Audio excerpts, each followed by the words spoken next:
Nota dos autores: Sigmund Freud, Carl Jung e Alfred Adler são gigantes no mundo da psicologia. Este livro é uma destilação das ideias e dos ensinamentos filosóficos e psicológicos de Adler na forma de um diálogo narrativo entre um filósofo e um jovem. As teorias de Adler têm ampla base de aceitação na Europa e nos Estados Unidos e apresentam respostas simples e diretas à seguinte questão: como ser feliz? A psicologia adleriana talvez detenha a chave desse segredo. Agora vamos acompanhar o jovem e nos aventurar além da porta.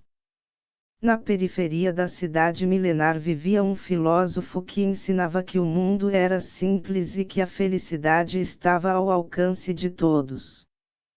Certo dia, um jovem insatisfeito com a vida foi visitar o filósofo para conversar sobre o assunto. Ele achava o mundo um lugar carregado de contradições e, a seus olhos ansiosos, qualquer noção de felicidade era completamente absurda. Introdução: jovem, você acredita mesmo que o mundo é um lugar simples? Filósofo: sim, este mundo é espantosamente simples, assim como a própria vida.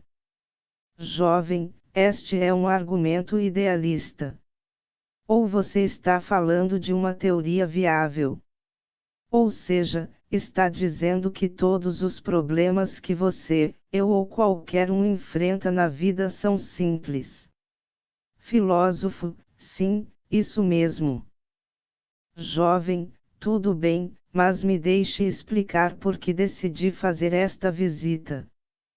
Primeiro, quero debater esse assunto com você até me dar por satisfeito e, depois, se possível, quero fazer você refutar sua própria teoria. Filósofo: muito bem, meu jovem. Jovem: já ouvi muita coisa a seu respeito. As pessoas dizem que existe um filósofo excêntrico morando aqui e que os ensinamentos e argumentos dele são difíceis de ignorar. Segundo ele, as pessoas podem mudar, o mundo é simples e todos podem ser felizes. Foi isso que ouvi, mas acho esse ponto de vista um tanto descabido, por isso quis confirmar pessoalmente. Se eu considerar que você disse algo absurdo, vou apontar e corrigir. Mas você não vai ficar irritado, vai? Filósofo: não, eu ficarei feliz com essa oportunidade. Venho querendo ouvir as ideias de um jovem como você e aprender o máximo possível com o que puder me contar. Jovem: obrigado. Não pretendo rejeitar logo de cara tudo o que você tem a dizer. Vou levar seus pontos de vista em consideração e pensar a respeito. Você afirma que o mundo é simples, e a vida, também, mas essa tese só pode ter o mínimo de verdade se for dita por uma criança. As crianças não têm obrigações óbvias, como pagar impostos ou trabalhar. São protegidas pelos pais e pela sociedade e podem passar dias e dias sem qualquer preocupação. Podem imaginar um futuro eterno e fazer o que quiserem. Não precisam encarar uma realidade sombria, pois têm os olhos vendados. Então, para elas, o mundo deve mesmo ser simples. O problema é que, à medida que a criança amadurece e se torna adulta, o mundo revela sua verdadeira natureza. Em pouco tempo, ela vai descobrir como as coisas são de verdade. Sua opinião vai mudar e ela passará a ver apenas impossibilidades. Aquela visão romântica acaba sendo substituída pelo realismo cruel. Filósofo: entendi. Interessante. Jovem: e isso não é tudo. Quando crescer, a criança vai se envolver em relacionamentos complicados e receber todo tipo de responsabilidades. É assim que a vida será para ela no trabalho, em casa ou em qualquer papel que assumir na sociedade. Nem preciso dizer que ela se conscientizará de vários problemas sociais que não compreendia na infância, como a discriminação, a guerra e a desigualdade. Quando se der conta dessas coisas, não será capaz de ignorá-las. Estou errado. Filósofo, soa correto para mim. Por favor, continue. Jovem, se ainda vivêssemos numa época em que a religião predominava, a salvação poderia ser uma opção, porque os ensinamentos divinos eram a verdade do homem e significavam tudo. Só precisávamos obedecer aos ensinamentos e, consequentemente, tínhamos pouco em que pensar. Mas a religião perdeu o poder e agora não existe mais uma crença real em Deus. Como não temos mais nada em que confiar, estamos cheios de ansiedade e dúvidas. Cada um vive por si. Assim é a sociedade de hoje. Por isso, considerando tudo o que eu disse e sabendo que somos controlados por essa realidade, por favor, me responda, como você pode continuar afirmando que o mundo é simples? Filósofo, não mudo nada do que eu disse. O mundo é simples e a vida também. Jovem, como assim? Qualquer um vê que o mundo é um caos cheio de contradições. Filósofo, mas isso não acontece porque o mundo é complicado. Acontece porque você está transformando o mundo em algo complicado. Jovem, estou. Filósofo, não vivemos em um mundo objetivo, mas em um mundo subjetivo ao qual damos sentido.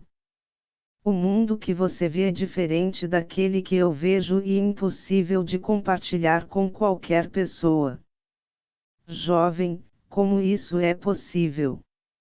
Você e eu estamos vivendo no mesmo país, na mesma época, e estamos vendo as mesmas coisas. Filósofo, sim, mas preste atenção, você já bebeu a água que acabou de ser tirada do poço? Jovem, sim. Faz muito tempo, havia um poço na casa da minha avó, no interior. Eu lembro que gostava de beber aquela água fresquinha nos dias quentes de verão. Filósofo, você já deve saber que a água de poço permanece praticamente o ano inteiro na mesma temperatura, 18 graus. Mas quando você bebe a água no verão, ela parece fresca. Já quando bebe a água no inverno, parece morna. Embora seja a mesma água aos mesmos 18 graus que marca o termômetro, sua sensação varia de acordo com a estação do ano. Jovem, isso é uma ilusão causada pela mudança da temperatura ambiente. Filósofo, não é uma ilusão. Para você, naquele momento o frescor ou calor da água é um fato inegável. É isso que significa viver em um mundo subjetivo. A maneira como vemos as coisas é tudo. Neste momento, o mundo lhe parece um caos complicado e misterioso, mas, se você puder mudar seu modo de pensar, ele parecerá simples. Não se trata de como o mundo é, mas de como você é. Jovem, como eu sou. Filósofo, imagino que, para você, é tão natural enxergar o mundo através de óculos de sol que tudo acaba parecendo escuro. Se é isso, em vez de lamentar a escuridão do mundo, você poderia tirar os óculos. Talvez o mundo pareça terrivelmente brilhante e você acabe fechando os olhos sem querer, ou talvez queira colocar os óculos de volta. Mas será que consegue tirá-los, para começo de conversa? Consegue olhar direto para o mundo, sem filtro? Você tem essa coragem? Jovem, Coragem. Filósofo, sim, é uma questão de coragem. Jovem, Ram. Tudo bem. Posso fazer um monte de ressalvas a isso, mas tenho a impressão de que é melhor deixar para depois. Por ora, prefiro confirmar, você está sugerindo que as pessoas podem mudar, é isso? Se eu posso mudar, o mundo mudará e voltará a ser simples. Filósofo, claro que as pessoas podem mudar e, assim, encontrar a felicidade. Jovem, todas as pessoas, sem exceção. Filósofo, absolutamente nenhuma exceção. E todas podem encontrar a felicidade agora mesmo. Jovem, a conversa está ficando interessante. Já tenho muitos questionamentos para fazer. Filósofo, não vou fugir nem esconder nada. Vamos discutir tudo com calma. Então você acredita que as pessoas não conseguem mudar? Jovem, exatamente. Na verdade, eu mesmo sofro por não conseguir mudar. Filósofo, e, ao mesmo tempo, você gostaria de conseguir. Jovem, claro. Se eu conseguisse mudar, se pudesse recomeçar minha vida, eu daria o braço a torcer e me ajoelharia aos seus pés com o maior prazer. Mas, no fim, talvez seja você quem acabe se ajoelhando diante de mim. Filósofo, tudo bem. Nossa conversa vai ser ótima. Você me faz lembrar de mim mesmo na época de estudante, quando eu era um jovem audacioso em busca da verdade, percorrendo a cidade atrás de filósofos.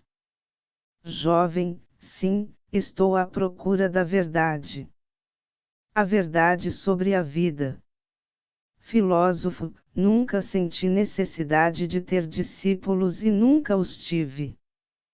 Porém, desde que me tornei um estudioso da filosofia grega e, mais tarde, entrei em contato com outra filosofia, sinto que, no fundo, venho esperando há muito tempo pela visita de um jovem como você.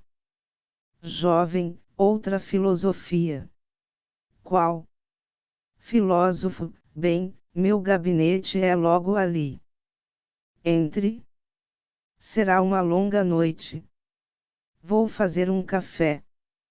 A primeira noite negue o trauma. O jovem entrou no gabinete do professor e sentou-se, relaxado, numa cadeira.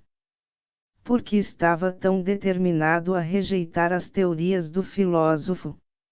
Suas razões eram claras. Ele não tinha autoconfiança, situação que surgiu quando ainda era bem novo e foi se agravando devido aos sentimentos de inferioridade. Sentia vergonha de seu passado, de seu histórico acadêmico e de sua aparência física. Além de tudo, o jovem parecia incapaz de apreciar a felicidade alheia e vivia se lamentando. Para ele, as alegações do filósofo não passavam de fantasia. O terceiro gigante desconhecido jovem, agora há pouco você falou em outra filosofia, mas ouvi dizer que sua especialidade é a filosofia grega. Filósofo, sim, a filosofia grega tem sido fundamental na minha vida desde a adolescência, sobretudo os grandes pensadores, Sócrates, Platão, Aristóteles.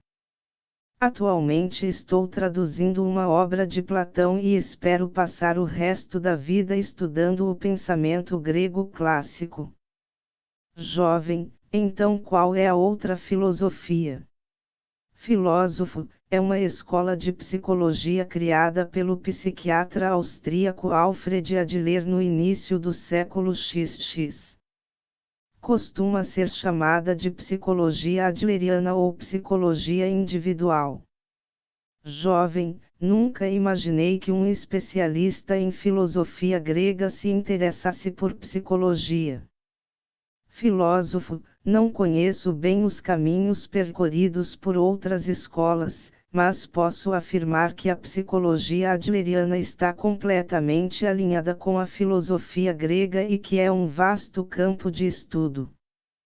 Jovem, conheço um pouco da psicologia de Freud e Jung. É um campo fascinante. Filósofo, sim, Freud e Jung são muito famosos. Adler foi um dos membros originais da Sociedade Psicanalítica de Viena, comandada por Freud. Suas ideias contrariavam as de Freud, por isso ele se separou do grupo e propôs uma psicologia individual baseada em suas teorias originais. Jovem, então Adler foi discípulo de Freud. Filósofo, não foi. Muita gente pensa isso, mas está errado. Precisamos desfazer essa ideia. Em primeiro lugar, Adler e Freud eram mais ou menos da mesma idade e estavam em pé de igualdade como pesquisadores. Quanto a isso, Adler foi bem diferente de Jung, que reverenciava Freud como uma figura paternal. Embora a psicologia costume ser associada apenas a Freud e Jung, Adler é reconhecido como um dos três gigantes nesse campo de estudos. Jovem, entendi. Eu deveria ter estudado mais a respeito dele. Filósofo, é natural que não tenha ouvido falar em Adler. Como ele mesmo disse, pode chegar o tempo em que ninguém lembrará meu nome. As pessoas podem até esquecer que nossa escola chegou a existir. Mas ele não se importava. Com isso, queria dizer que, se suas teorias fossem esquecidas, seria porque suas ideias haviam superado os limites da área de estudos e se tornado comuns, uma sensação compartilhada por todos. Por exemplo, Dale Carnegie, que escreveu os best-sellers Como Fazer Amigos e Influenciar Pessoas e Como Parar de Se Preocupar e Começar a Viver, referiu-se a Adler como um grande psicólogo que dedicou a vida a pesquisar o ser humano e suas habilidades latentes. A influência de Adler está claramente presente em todos os textos de Carnegie. Grande parte do conteúdo de Os 7 Hábitos das Pessoas Altamente Eficazes, de Stephen Covey, lembra muito as ideias de Adler. Em outras palavras, em vez de ser uma área de estudos delimitada, a psicologia adleriana é aceita como um ponto culminante das verdades e do entendimento humano. No entanto, dizem que as ideias de Adler estavam 100 anos à frente de seu tempo, e até hoje não conseguimos compreendê-las plenamente, de tão revolucionárias que eram. Jovem, então suas teorias não se desenvolveram apenas com base na filosofia grega, mas também na psicologia adleriana. Filósofo, isso mesmo. Jovem, tudo bem. Mas você é filósofo ou psicólogo? Filósofo, sou filósofo, vivo a filosofia. Para mim, a psicologia adleriana é uma forma de pensamento alinhada com a filosofia grega, e isso é filosofia. Jovem, certo? Vamos começar. Porque as pessoas podem mudar. Jovem, primeiro, vamos separar os pontos de discussão. Você diz que as pessoas podem mudar. Depois dá um passo à frente e diz que todos podem alcançar a felicidade. Filósofo, sim, todos, sem exceção. Jovem, vamos deixar a discussão sobre a felicidade para depois e falar primeiro sobre a mudança. Todos desejam poder mudar. Sei que eu desejo, e tenho certeza de que, se você perguntar isso a qualquer pessoa na rua, ela vai concordar. Mas por que todos sentem que querem mudar? Só há uma resposta: querem porque não conseguem. Se fosse fácil, não passariam tanto tempo desejando. É por isso que as pessoas são atraídas por religiões e cursos de autodesenvolvimento, mas não vemos ninguém dando conselhos práticos sobre como mudar. Estou errado?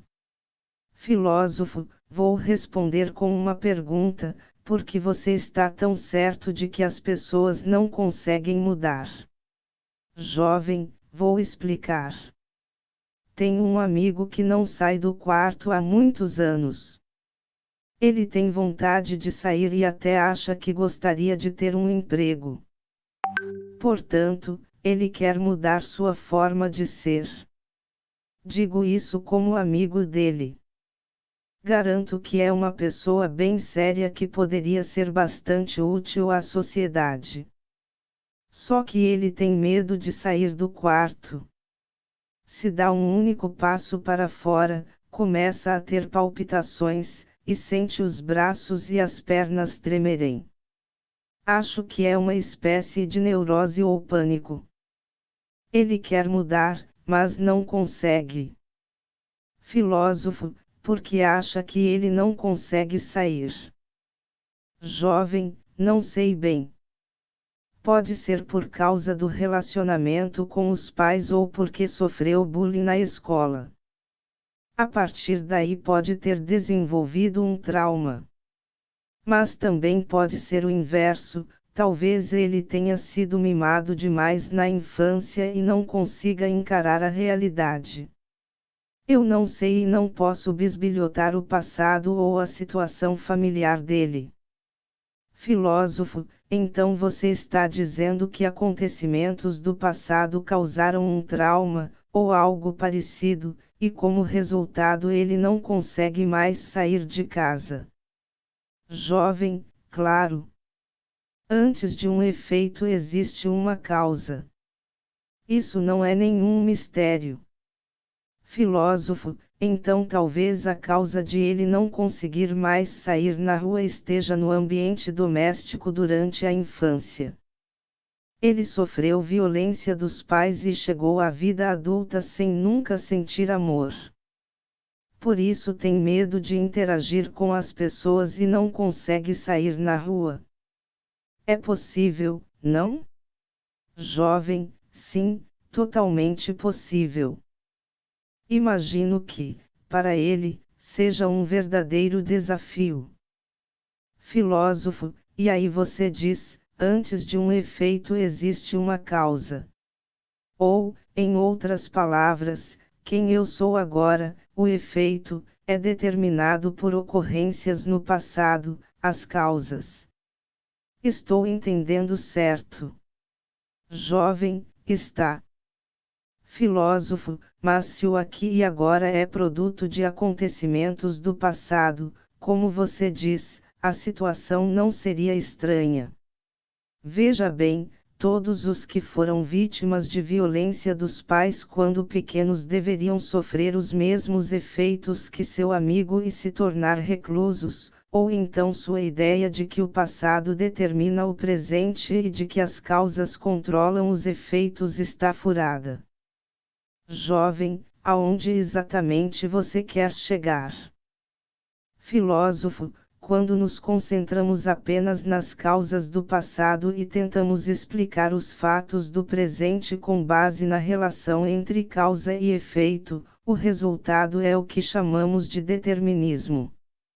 Se isso é verdade, nosso presente e nosso futuro são inalteráveis, já foram decididos por acontecimentos do passado. Estou errado? Jovem, então você está dizendo que o passado não importa. Filósofo, sim, esse é o ponto de vista da psicologia adleriana. Jovem, entendo. Agora nossos pontos de conflito parecem um pouco mais claros. De acordo com a sua versão, meu amigo não teria motivo para não conseguir sair de casa, porque os incidentes do passado não importam. Sinto muito, mas isso não faz sentido. Tem que haver algum motivo para a reclusão. Tem que existir alguma explicação.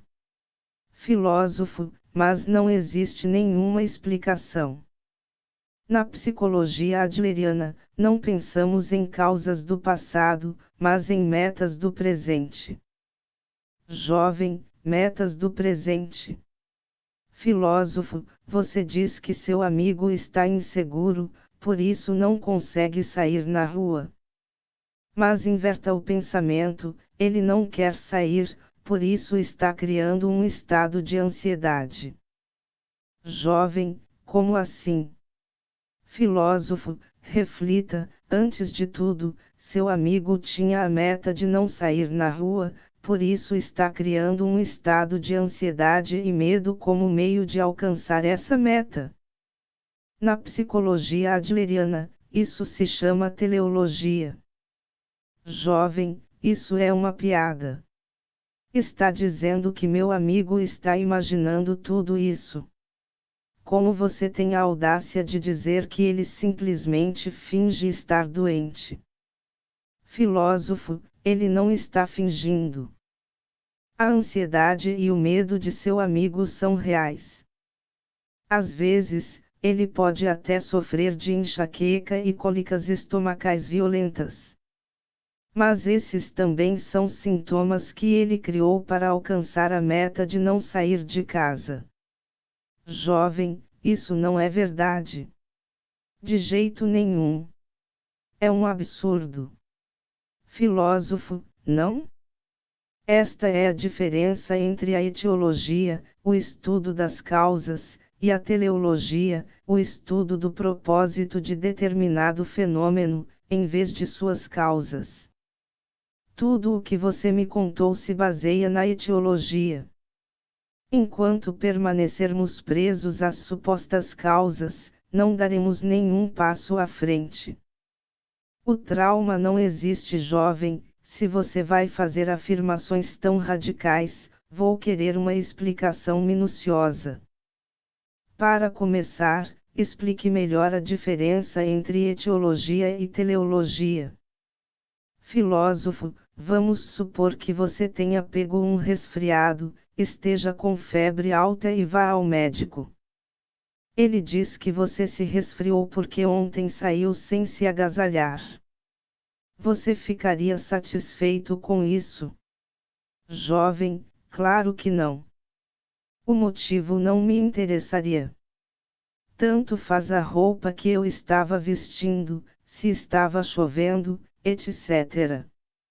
Eu iria querer saber dos sintomas, do fato de estar com febre e por aí vai. Preciso que o médico me trate prescrevendo remédios, dando injeções ou tomando quaisquer medidas necessárias.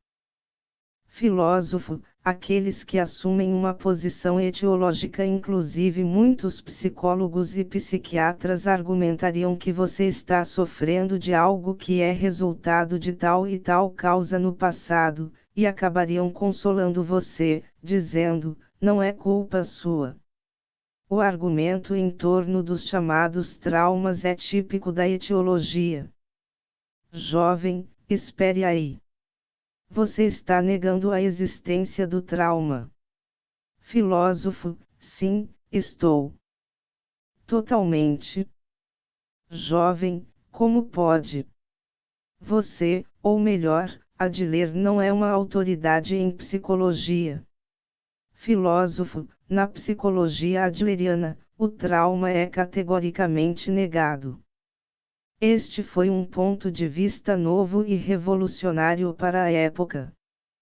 É claro que a visão freudiana do trauma é fascinante. Segundo ela, as feridas psíquicas, traumas, causam a infelicidade. Enxergando a vida como uma narrativa, é fácil se deixar atrair pela noção de que há uma relação de causalidade facilmente compreensível e uma sensação de evolução dramática que cria fortes impressões. Mas Adler nega o trauma e afirma o seguinte: nenhuma experiência é, em si, a causa de nosso sucesso ou fracasso. Nós não sofremos do choque de nossas experiências, o chamado trauma, mas o transformamos em algo que atende aos nossos propósitos. Não somos determinados por nossas experiências, mas o sentido que damos a elas é autodeterminante. Jovem, nós transformamos a experiência em algo que atende aos nossos propósitos. Filósofo, exato? Preste atenção no argumento de Adler aqui. Ele diz que o eu não é determinado por nossas experiências, mas pelo sentido que damos a elas. Ele não está dizendo que a experiência de uma terrível calamidade ou violência durante a infância ou outros incidentes do gênero não tem influência na formação da personalidade. Na verdade, a influência é forte. Mas o importante é que nada é determinado de fato por essas influências. Somos nós que determinamos nossa vida de acordo com o sentido que damos às experiências passadas. Sua vida não é algo que alguém dá a você, mas algo que você próprio escolhe, e é você quem decide como viver. Jovem, então está dizendo que meu amigo se trancou no quarto porque optou por viver dessa forma. Isso é uma loucura. Acredite, não é isso que ele quer. No mínimo, é algo que ele foi forçado a escolher devido às circunstâncias. Ele não teve opção além de se tornar quem é agora. Filósofo, não?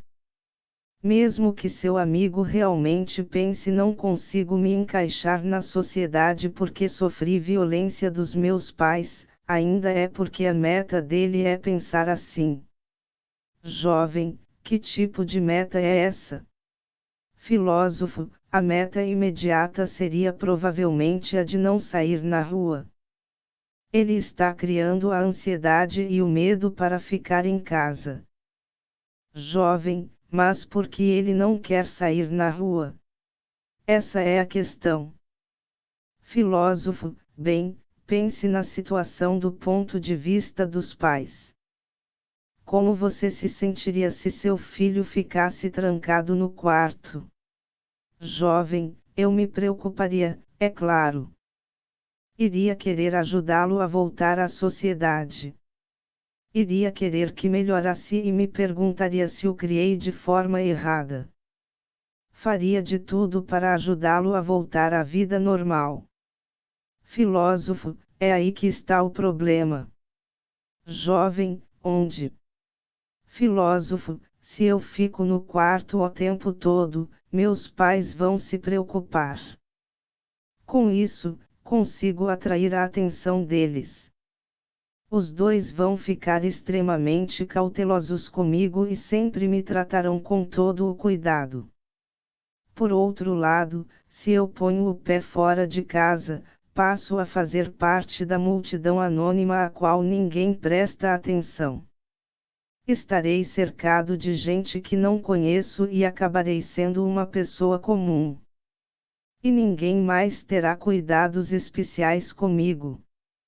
Histórias de indivíduos reclusos são bastante comuns. Jovem, nesse caso, seguindo sua linha de raciocínio, meu amigo atingiu sua meta e está satisfeito com a situação atual. Filósofo, duvido que esteja satisfeito e tenho certeza de que não está feliz. Mas não resta dúvida de que está agindo de acordo com sua meta. Não é só seu amigo que faz isso. Cada um de nós está vivendo de acordo com alguma meta. É o que diz a teleologia. Jovem, impossível. Sua afirmação é completamente inaceitável. Veja bem, meu amigo é. Filósofo, escute, esta discussão não vai levar a lugar nenhum se ficarmos conversando apenas sobre seu amigo. Vai virar um julgamento à revelia, e isso seria inútil. Vamos pegar outro exemplo. Jovem, que tal uma história sobre algo que me aconteceu ontem? Filósofo: nesse caso, sou todo ouvidos. As pessoas criam a própria raiva. Jovem: ontem à tarde, eu estava lendo um livro numa cafeteria e um garçom passou por mim e derramou café na minha jaqueta. Eu tinha acabado de comprá-la. Não consegui evitar, perdi a cabeça e berrei com ele. Não sou o tipo de pessoa que fala alto em locais públicos, mas naquele momento todos ali ouviram meus gritos, porque tive um acesso de raiva e não sabia o que estava fazendo. O que acha? Em algum lugar desta situação existe uma meta envolvida. Qualquer que seja seu ponto de vista, meu comportamento não foi gerado por uma causa. Filósofo: você foi levado pela emoção e acabou perdendo a cabeça. Embora costume ser gentil, não resistiu e sentiu raiva. Você não conseguiu se controlar. É isto que está dizendo. Jovem: aconteceu de uma hora para outra. As palavras simplesmente jorraram da minha boca antes que eu tivesse tempo de pensar. Filósofo: então suponha que você tivesse levado uma faca e, ao explodir, perdesse o controle e esfaqueasse o garçom. Você continuaria podendo justificar seu ato dizendo não consegui me controlar. Jovem: espere aí, este é um argumento extremo. Filósofo: não é um argumento extremo. Se levarmos seu raciocínio adiante, qualquer delito cometido com raiva pode ser atribuído à raiva e deixará de ser responsabilidade da pessoa porque, essencialmente, você está dizendo que as pessoas não conseguem controlar suas emoções.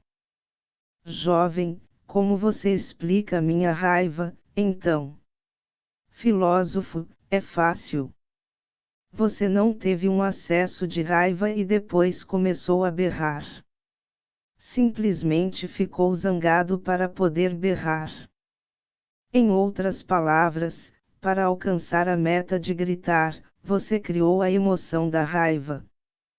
Jovem: como assim? Filósofo: a meta de berrar nasceu antes de qualquer outra coisa.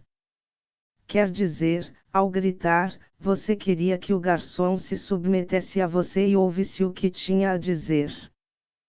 Para isso, criou a raiva. Jovem: eu criei.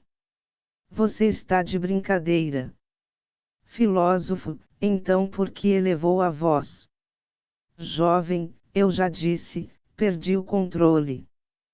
Fiquei muito chateado. Filósofo: não? Você poderia ter esclarecido as coisas sem elevar a voz, e o garçom provavelmente pediria desculpas sinceras, limparia sua jaqueta com um pano limpo e tomaria as providências necessárias. Em algum ponto da sua mente, você estava prevendo que ele poderia fazer isso, mas, mesmo assim, berrou. O procedimento de explicar os fatos de maneira racional pareceu muito trabalhoso, então você tentou se livrar dele e fazer aquela pessoa que não opôs nenhuma resistência se submeter a você. A ferramenta que usou para isso foi a raiva. Jovem: negativo. Você não me engana. Então eu criei a raiva para ele se submeter a mim. Eu juro que nem por um segundo sequer parei para pensar numa coisa dessas. Eu não refleti e depois fiquei irritado. A raiva é uma emoção impulsiva. Filósofo: tem razão, a raiva é uma emoção instantânea. Mas agora escute a história que eu vou lhe contar. Certo dia, mãe e filha estavam discutindo aos berros. De repente, o telefone tocou. A mãe pegou o fone às pressas e, com a voz ainda carregada de raiva, disparou: alô. Do outro lado da linha estava o professor do colégio da filha. Assim que a mãe percebeu, mudou a maneira de falar e ficou bem educada. Nos 5 minutos seguintes, conduziu a conversa com o melhor tom de voz possível. Quando desligou, sua expressão mudou imediatamente e ela voltou a gritar com a filha. Jovem, bem, não é uma história tão incomum. Filósofo, percebeu. Em suma, a raiva é uma ferramenta que pode ser empregada na medida do necessário. Pode ser posta de lado no momento em que o telefone toca e reutilizada depois que a pessoa desliga. A mãe não está berrando com uma raiva incontrolável, apenas usando a raiva para dominar a filha, falando mais alto, e, assim, impor suas opiniões. Jovem, então a raiva é um meio de alcançar uma meta. Filósofo, é o que diz a teleologia. Jovem, entendi. Sob essa máscara gentil, você é um nihilista. Não importa se estamos falando da raiva ou do meu amigo recluso, todas as suas observações estão carregadas de desconfiança em relação ao ser humano. Como viver sem ser controlado pelo passado? Filósofo, em que sentido estou sendo nihilista? Jovem, pense bem. Você está simplesmente negando a emoção humana, dizendo que as emoções nada mais são que ferramentas, simples meios para alcançar metas. Mas, se você nega a emoção, está sustentando uma visão que tenta negar nossa humanidade também. Porque nossa emoção e o fato de sermos dominados por todos os tipos de sentimentos são o que nos torna humanos. Se negamos as emoções, nos reduziremos a simples máquinas em versões inferiores. Se isso não é niilismo, o que é? Filósofo, eu não estou negando que a emoção exista. Todos nós temos emoções. Ninguém pode negar. Mas, se você me diz que as pessoas são incapazes de resistir ao apelo delas, eu contesto. A psicologia adleriana é uma filosofia diametralmente oposta ao niilismo. Nesse sentido, embora ela mostre que as pessoas não são controladas pelas emoções, também mostra que não somos controlados pelo passado. Jovem, quer dizer que as pessoas não são controladas nem pela emoção nem pelo passado. Filósofo, vamos inventar um personagem cujos pais se divorciaram no passado. Isso é algo tão objetivo quanto a água do poço que está sempre a 18 graus, certo? Mas esse divórcio parece frio ou quente. Ora, isso é uma questão subjetiva, do agora, que independe do que possa ter acontecido no passado. É o sentido atribuído ao fato que determina como será o presente de alguém. Jovem, então a questão não é o que aconteceu, mas como foi resolvido. Filósofo, exato. Não podemos retornar ao passado em uma máquina do tempo. Não podemos voltar os ponteiros do relógio. Se você se fixar na etiologia, permanecerá preso no passado e nunca conseguirá encontrar a felicidade.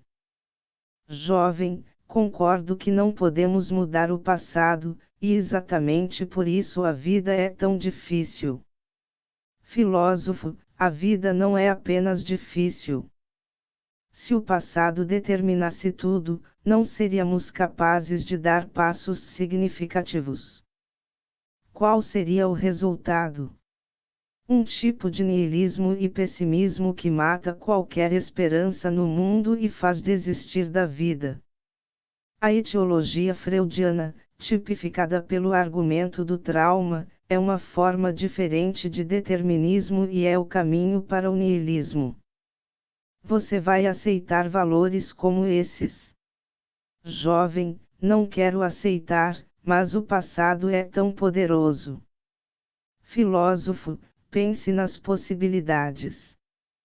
Se você supõe que as pessoas são capazes de mudar, um conjunto de valores baseados na etiologia se torna insustentável, e você é compelido a assumir a teleologia como algo normal.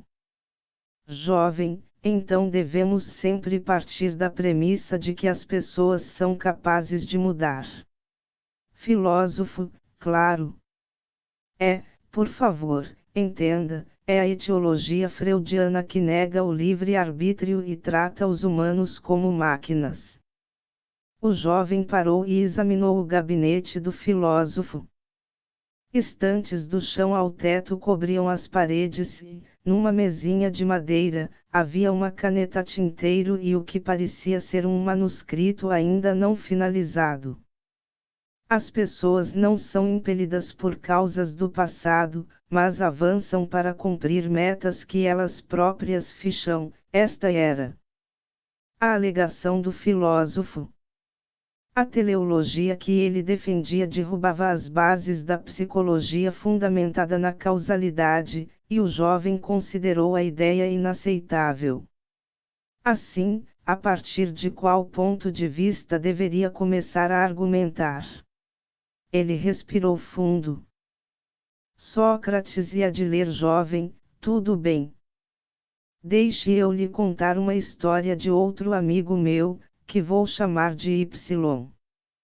Ele tem uma personalidade marcante e conversa facilmente com qualquer um. Todos o adoram, e as pessoas sorriem quando ele está por perto. Já eu sou meio esquisito e sempre tive dificuldade nas interações sociais. Você afirma que, pela teleologia de Adler, as pessoas podem mudar, certo? Filósofo, sim. Qualquer um pode mudar. Jovem, então acha que posso me tornar alguém como Y? Do fundo do coração, eu gostaria de poder ser como ele. Filósofo, devo dizer que isso está fora de questão. Jovem, ahá. Agora você está mostrando sua verdadeira posição. Vai desmentir sua teoria. Filósofo, não vou. Infelizmente, você ainda tem pouquíssima compreensão da psicologia adleriana. O primeiro passo para a mudança é o conhecimento. Jovem, então, se eu conseguir entender um pouquinho que seja a respeito do pensamento de Adler, vou poder me tornar uma pessoa como Y. Filósofo, por que essa pressa para obter as respostas? Você deveria chegar a elas por si mesmo, e não depender do que pode obter de outra pessoa. As respostas dos outros não passam de quebra-galhos, não têm qualquer valor.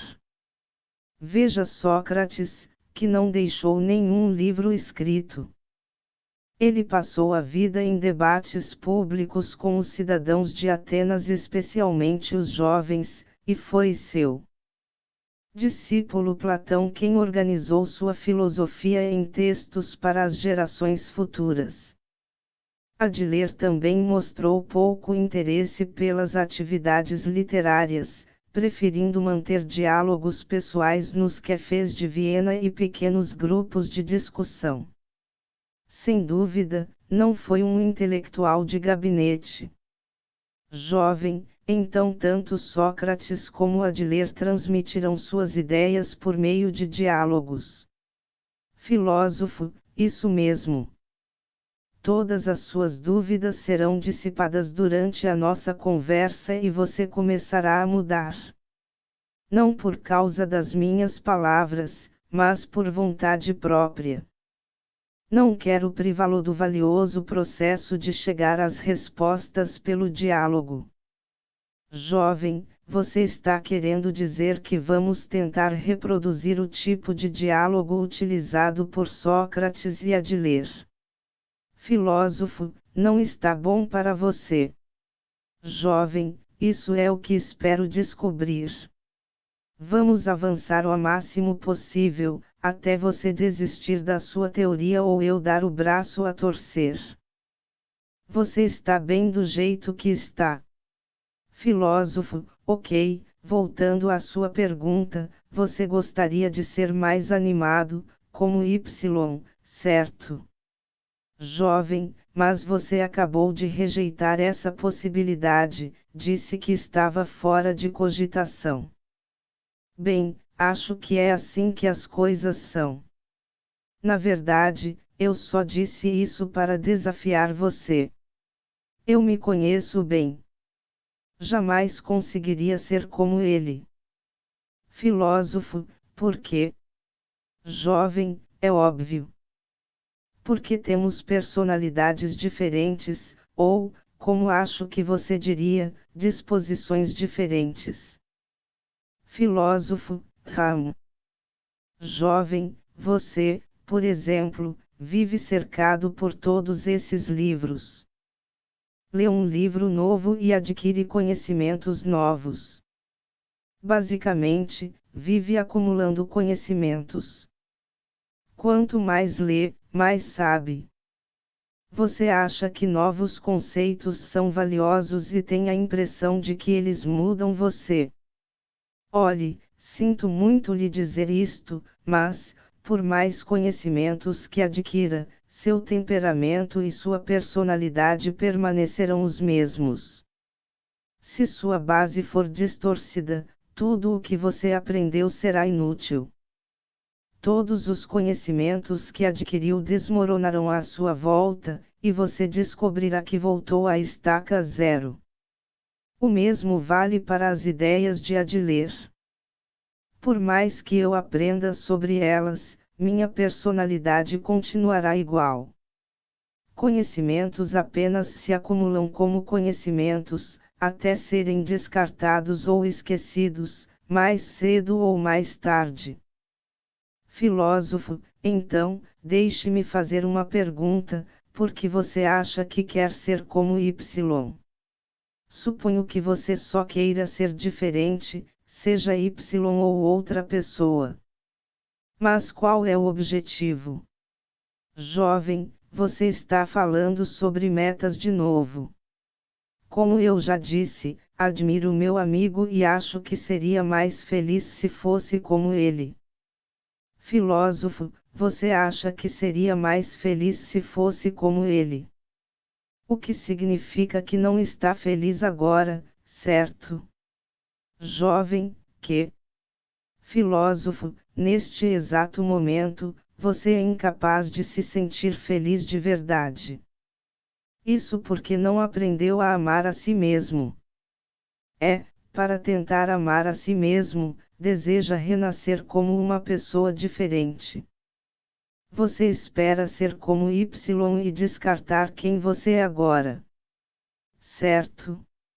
Jovem, sim, acho que você está certo. Vamos encarar os fatos, eu me odeio. Eu sou alguém que está perdendo tempo com esse discurso filosófico ultrapassado e não consegue deixar de fazer esse tipo de coisa. Sim, eu realmente me odeio. Filósofo, é normal.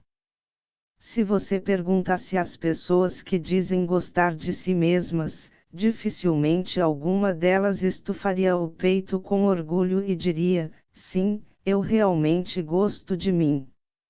Jovem, e você? Gosta de si mesmo? Filósofo, no mínimo, acho que não gostaria de ser uma pessoa diferente e aceito ser quem sou. Jovem, você aceita ser quem é? Filósofo, veja bem, por mais que você queira ser Y, não conseguirá renascer como ele. Você não é Y. E não existe mal algum em você ser você. Não estou dizendo que está certo você ser exatamente do jeito que é. Se você não consegue se sentir feliz, é claro que as coisas não estão bem do jeito atual. Você precisa dar um passo à frente, depois outro e não parar mais. Jovem, é uma forma cruel de dizer isso, mas entendi. É claro que não estou bem do jeito que sou. Preciso progredir. Filósofo, citando Adler novamente, o importante não é aquilo com que nascemos, mas o uso que fazemos desse equipamento. Você quer ser Y ou outra pessoa porque está totalmente concentrado no equipamento com o qual nasceu. Em vez disso, deveria se concentrar no que é capaz de fazer com ele. A infelicidade é algo que você escolhe para si jovem, de jeito nenhum. Isso é um absurdo. Filósofo, por quê? Jovem, porque algumas pessoas nascem em berço de ouro, têm bons pais, e outras nascem pobres e têm pais ruins. O mundo é assim.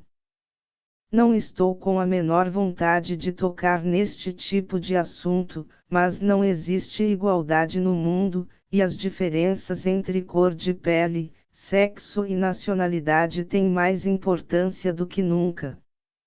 É natural se concentrar naquilo com que você nasceu, e toda essa sua conversa é apenas teoria acadêmica. Você está ignorando o mundo real. Filósofo, é você quem está ignorando a realidade. Por acaso consegue mudar a realidade quando se fixa naquilo com que nasceu? Não somos máquinas substituíveis. Não precisamos de substituição, mas de renovação. Jovem, para mim, substituição e renovação são a mesma coisa. Você está evitando o ponto principal. Existe uma infelicidade que vem de nascença. Antes de tudo, você precisa reconhecer isso. Filósofo, não vou reconhecer isso. Jovem, por quê? Filósofo, em primeiro lugar, neste momento você é incapaz de se sentir verdadeiramente feliz. Você acha a vida difícil e até gostaria de poder renascer como uma pessoa diferente. Mas está infeliz agora porque optou por ser infeliz, não por ter nascido com azar. Jovem, eu optei por ser infeliz. Como posso aceitar isso? Filósofo, não há nada de extraordinário nesse conceito. Ele vem sendo repetido desde a antiguidade clássica. Você já ouviu a frase ninguém faz o mal voluntariamente? Essa é uma afirmação conhecida como paradoxo socrático. Jovem, mas não faltam pessoas que fazem o mal de propósito, não é? Existe um monte de ladrões e assassinos, isso sem contar todos os políticos e as autoridades com suas negociatas. Talvez seja mais difícil encontrar uma pessoa realmente boa que não deseje o mal. Filósofo, sem dúvida, não faltam comportamentos maus. Mas ninguém, nem mesmo o pior bandido, se envolve no crime apenas pelo desejo de se envolver em atos cruéis. Todo malfeitor tem uma justificativa interna para se envolver no crime. Uma briga por dinheiro leva alguém a cometer um assassinato, por exemplo. Para o criminoso, existe uma justificativa que pode ser enunciada como a realização do bem. Claro que, nesse caso, não se trata do bem no sentido moral, mas do bem no sentido de ser benéfico para a própria pessoa. Jovem, benéfico para a própria pessoa. Filósofo, a palavra grega que designa bem, agaton, não tem significado moral. Significa apenas benéfico. A palavra que designa mal, kakon, significa não benéfico. Nosso mundo está cheio de todo tipo de injustiças e maldades, mas não existe ninguém que deseje o mal no sentido mais puro da palavra, que é não benéfico para ninguém. Jovem, o que isso tem a ver comigo? Filósofo, em algum estágio da sua vida, você optou por ser infeliz. Não foi porque nasceu em circunstâncias infelizes ou foi parar numa situação infeliz. Isso aconteceu porque você achou ser infeliz uma coisa boa. Jovem, por quê? Para quê? Filósofo, porque optou por ser infeliz. Não tenho como saber a resposta. Talvez isso fique mais claro à medida que debatermos. Jovem, você está se esforçando para me fazer de bobo, não é? Isso não tem nada a ver com filosofia. Não aceito isso de jeito nenhum. Em um movimento involuntário, o jovem se levantou e encarou o filósofo com um olhar furioso. Optei por uma vida infeliz porque foi bom para mim. Que ideia absurda! Porque ele está querendo me ridicularizar. O que eu fiz de errado? Vou acabar com esse argumento, custe o que custar. Vou fazê-lo se ajoelhar diante de mim. O rosto do jovem corou de raiva. As pessoas sempre optam por não mudar. Filósofo, sente-se. É natural que haja divergências entre os nossos pontos de vista. Agora deixe-me dar uma explicação simples sobre como a psicologia adleriana entende o ser humano. Jovem, tudo bem, mas seja breve, por favor. Filósofo, você disse que é impossível mudar o temperamento ou a personalidade de qualquer pessoa. Na psicologia adleriana, usamos a expressão estilo de vida para descrever a personalidade e o temperamento. Jovem, estilo de vida. Filósofo, sim. Estilo de vida são nossas tendências de pensamento e ação. Jovem, pode ser mais específico. Filósofo, claro. O estilo de vida reflete como a pessoa enxerga o mundo. E como enxerga a si própria. Pense no estilo de vida como um conceito que reúne formas de encontrar sentido. Estritamente falando, o estilo de vida poderia ser definido como a personalidade de alguém. De um modo mais amplo, é uma expressão que abrange a visão de mundo e a perspectiva de vida de alguém. Jovem, mas o que isso significa? Filósofo, digamos que alguém esteja preocupado consigo mesmo e diga: sou um pessimista. Essa mesma pessoa poderia reformular a frase e dizer: tenho uma visão de mundo pessimista. Você pode considerar que a questão aí não é a personalidade, mas a visão de mundo. Parece que a palavra personalidade sugere algo imutável. Por outro lado, é possível alterar uma visão de mundo. Jovem, isso é meio confuso. Quando você fala de estilo de vida, se refere a um modo de viver. Filósofo, sim, você pode se referir a isso dessa maneira. Para ser mais preciso, é a forma como nossa vida deveria ser. Provavelmente, você acredita que o temperamento ou a personalidade seja algo inato, que nasceu com você, sem qualquer ligação com sua vontade, mas na psicologia adleriana considera-se estilo de vida tudo aquilo que você escolhe para si. Jovem, então eu escolho o meu estilo de vida. Filósofo, exatamente. Jovem, certo. Quer dizer que, além de ter optado por ser infeliz, escolhi minha personalidade esquisita. Filósofo, sim. Jovem, agora você está exagerando.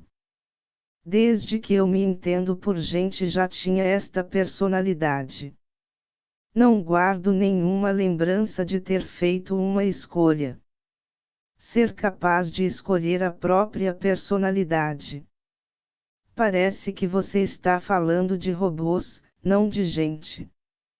Filósofo, claro que você não escolheu conscientemente este tipo de eu. Provavelmente, sua primeira escolha foi inconsciente, combinada com fatores externos aos quais você se referiu, ou seja, tom de pele, nacionalidade, cultura e ambiente familiar.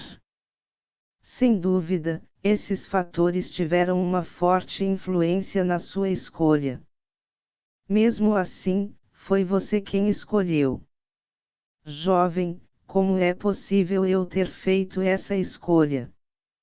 Filósofo, segundo a psicologia adleriana, isso acontece lá pelos 10 anos de idade. Jovem, bem, para fins de argumentação e agora vou mesmo correr o risco, digamos que, aos 10 anos, inconscientemente, eu tenha feito esta opção de estilo de vida, ou algo assim. Que importância tem isso? Você pode chamar de personalidade, temperamento ou estilo de vida, mas, seja qual for o nome, nessa época eu já tinha me tornado este tipo de eu. Filósofo, não é verdade? Se você não nasceu com um estilo de vida, mas o escolheu já um pouco mais velho, deve ser possível escolher outro. Jovem, está dizendo que posso escolher outro.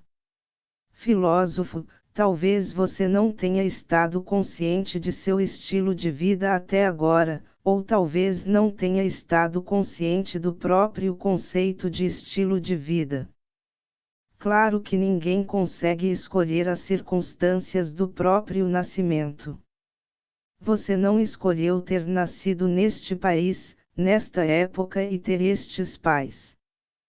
E tudo isso tem uma enorme influência no seu jeito de ser.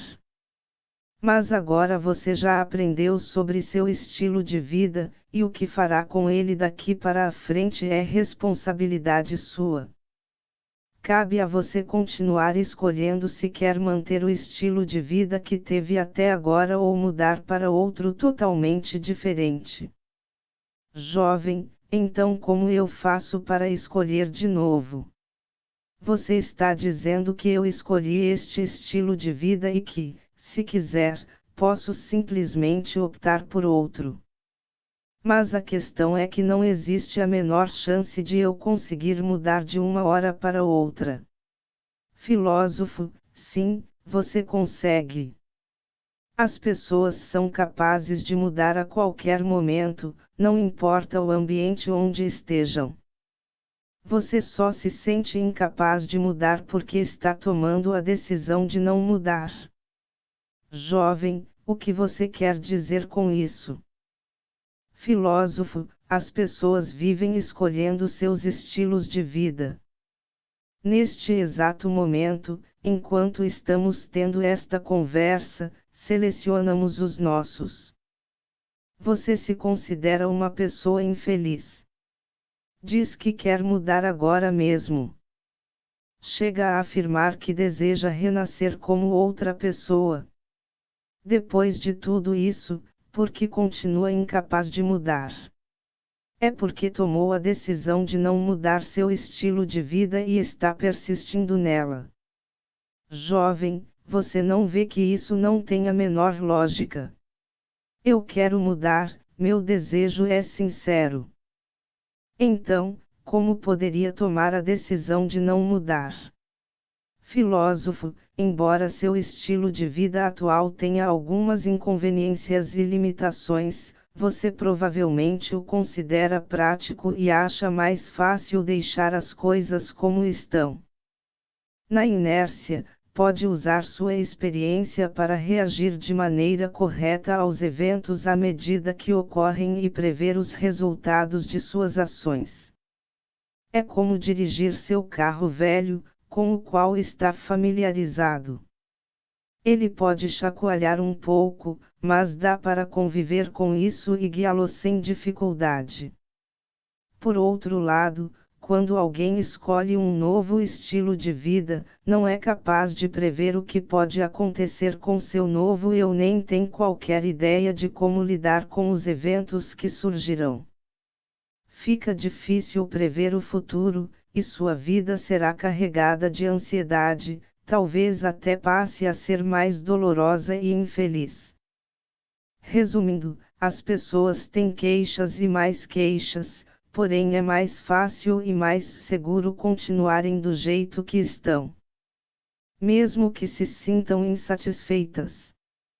Jovem, então você está dizendo que as pessoas querem mudar, mas têm medo da mudança. Filósofo, quando tentamos mudar de estilo de vida, colocamos nossa coragem à prova. A mudança gera ansiedade e a inércia causa desapontamento. Tenho certeza de que você preferiu a segunda opção. Jovem, espere. Por que você usou a palavra coragem? Filósofo, a psicologia adleriana é uma psicologia da coragem. Sua infelicidade não pode ser atribuída ao seu passado ou ao ambiente atual. Podemos dizer que lhe falta coragem de ser feliz. Sua vida é decidida aqui e agora, jovem, coragem de ser feliz. Filósofo, precisa de mais explicações. Jovem, agora tudo está ainda mais confuso. Primeiro, você me diz que o mundo é um lugar simples, que só parece complicado por minha causa e que minha visão subjetiva é a responsável por isso. E mais, afirma que a vida só parece complicada porque eu a complico, e tudo isso torna difícil que eu viva feliz. Aí você diz que, em oposição à etiologia freudiana, é preciso adotar a visão da teleologia, que diz que não devemos procurar causas no passado e que devemos negar o trauma. Você diz que as pessoas agem para alcançar determinada meta em vez de serem criaturas movidas por causas que têm raízes no passado. Certo? Filósofo, certo. Jovem, além disso, como principal premissa da teleologia, você diz que as pessoas são capazes de mudar e escolhem seus estilos de vida a todo momento. Filósofo, certo. Jovem, então sou incapaz de mudar porque vivo tomando a decisão de não mudar. Não tenho coragem suficiente para escolher um novo estilo de vida. Em outras palavras, não tenho coragem para ser feliz e por isso sou infeliz. Entendi algo errado? Filósofo, não, tudo certo. Jovem, tudo bem. Nesse caso, minha pergunta é: que providências práticas devo tomar? De que preciso para mudar minha vida? Você ainda não explicou isso. Filósofo, tem razão. O que você deve fazer agora é tomar a decisão de interromper seu estilo de vida atual. Por exemplo, você disse: se eu pudesse ser como Y, seria feliz. Enquanto viver assim, nos domínios da possibilidade, de se tal e tal acontecessem, você nunca será capaz de mudar. Porque dizer se eu pudesse ser como Y é uma desculpa que você dá a si mesmo por não mudar. Jovem, uma desculpa por não mudar. Filósofo, sim. Tenho um jovem amigo que sonha se tornar escritor, mas parece que nunca consegue completar seu livro. Segundo ele, seu emprego o deixa muito ocupado, e ele não acha tempo para escrever o romance, completar a obra e inscrevê-la em concursos literários. Mas será que esta é a verdadeira razão? Não? Na verdade, ele quer deixar em aberto a possibilidade do posso fazer se tentar e continuar sem se comprometer com nada. Não quer expor sua obra à crítica e, com certeza, não deseja encarar a realidade de que talvez produza um texto de baixa qualidade e precise enfrentar a rejeição. Ele quer viver dentro do domínio das possibilidades, tendo a oportunidade de dizer que poderia terminar o livro se sobrasse um tempinho, ou que poderia escrever se tivesse as condições apropriadas, e que tem talento de sobra para isso. Daqui a mais 5 ou 10 anos, provavelmente vai começar a usar outras desculpas, como não tenho mais idade para isso, ou agora preciso cuidar da minha família. Jovem, entendo perfeitamente como ele deve se sentir. Filósofo, ele deveria simplesmente terminar o romance, inscrevê-lo num concurso e, se for rejeitado, tudo bem. Caso isso acontecesse, poderia melhorá-lo ou descobrir que deveria tentar algo diferente. Em ambos os casos, poderia ir em frente. Nisso consiste mudar seu estilo de vida atual. Se ele nunca submeter o original, não chegará a lugar algum. Jovem, mas, ao fazer isso, talvez seu sonho seja arruinado. Filósofo, bem, tenho minhas dúvidas. Imagino que a vida de alguém não seja nada boa se ela precisa cumprir tarefas simples, coisas que deveriam ser feitas, mas vive inventando motivos para não conseguir realizá-las, não acha? No caso do meu amigo que sonha se tornar romancista, é claramente o eu que está complicando a vida, dificultando uma existência feliz. Jovem, mas isso é cruel. Sua filosofia é dura demais. Filósofo, de fato, é um remédio amargo. Jovem, concordo. Filósofo, mas, se você mudar seu estilo de vida, o modo de dar sentido ao mundo e a si mesmo, tanto sua maneira de interagir com o mundo quanto seu comportamento terão que mudar. Não se esqueça deste fato, é preciso mudar. Você, do jeito que é, precisa escolher seu estilo de vida. Pode parecer difícil, mas é realmente bem simples. Jovem, para você, o trauma é algo que não existe, e o ambiente ao nosso redor também não tem a menor importância.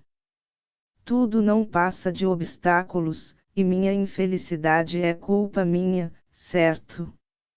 Começo a sentir que estou sendo criticado por tudo o que já fui e fiz. Filósofo, não, você não está sendo criticado. Pelo contrário, segundo a teleologia de Adler, o que aconteceu em sua vida até este ponto não tem importância e não deve afetá-la daqui para a frente. É você, vivendo no aqui e agora, quem determina a sua vida. Jovem, minha vida é determinada neste exato momento. Filósofo, sim, porque o passado não existe. Jovem, tudo bem. Olhe, não concordo 100% com suas teorias. Encontrei muitos pontos que não me convencem e que eu refutaria. Ao mesmo tempo, suas teorias valem um exame adicional, e estou muito interessado em aprender mais sobre a psicologia adleriana. Acho que já ouvi o suficiente esta noite, mas espero que não se importe que eu volte semana que vem. Parece que minha cabeça vai explodir se eu não fizer uma pausa. Filósofo, tenho certeza de que você precisa de um tempo sozinho para refletir sobre o assunto. Estou sempre aqui, portanto pode me visitar quando quiser. Gostei de hoje. Obrigado. Vamos conversar de novo. Jovem, ótimo. Uma última coisa, se me permite, nossa discussão foi longa e ficou bastante intensa, e acho que falei de um jeito meio rude. Peço desculpas. Filósofo, não se preocupe com isso. Você deveria ler os diálogos de Platão. O comportamento e a linguagem dos discípulos de Sócrates são surpreendentemente soltos. É assim que um diálogo deve ser.